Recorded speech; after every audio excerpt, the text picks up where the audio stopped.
जय महाराष्ट्र।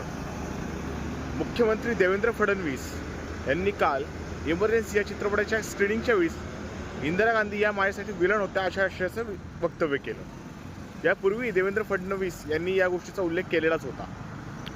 मला देवेंद्र फडणवीस यांना असं सांगायचं आहे की इमर्जन्सीच्या विरोधात केवळ तुम्हीच लढलेत असं काही नाही आहे। या देशामध्ये ज्या लोकांना असं वाटत होतं की या देशातली लोकशाही सुदृढ व्हावी, वृद्धिंगत व्हावी, तो प्रत्येकजण या देशामध्ये इमर्जन्सीसाठी लढला। अगदी माझेही वडील इमर्जन्सीच्या विरोधात होते। निळू फुले, डॉक्टर श्रीराम लागू यांनी त्यावेळीस नाटकाचे प्रयोग केले होते। आता नाटकाच्या प्रयोगातून येणारा पैसा इमर्जन्सीच्या दरम्यान ज्यांचे कर्ते पुरुष किंवा घरातील एखादी कुठलीही व्यक्ती तुरुंगात गेली होती त्या व्यक्तींना उदरनिर्वाहासाठी तो निधी पाठवला जायचा। अशा प्रकारचं काम निळू फुले, डॉक्टर श्रीराम लागू आणि त्यांच्या विचारांच्या कलाकारांनी केलं होतं। त्यामध्ये माझे वडील देखील होते। पण माझे वडील आजपर्यंत इंदिरा गांधींना विलन म्हटले नाही। इंदिरा गांधींचा आणीबाणीचा निर्णय 100% चुकीचाच होता, त्यामध्ये काहीच वावगं नाही।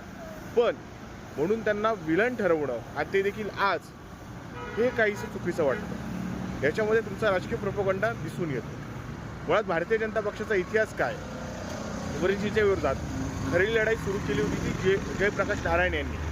त्यावेळी जयप्रकाश नारायण यांच्या त्या लढ्यामध्ये जनसंघाला आणि तुमची जी मातृसंस्था आहे RSS यांना जयप्रकाश नारायण यांनी सामावून घेतलं की चला लोकशाहीसाठी ते येत आहेत म्हणून घेतलं।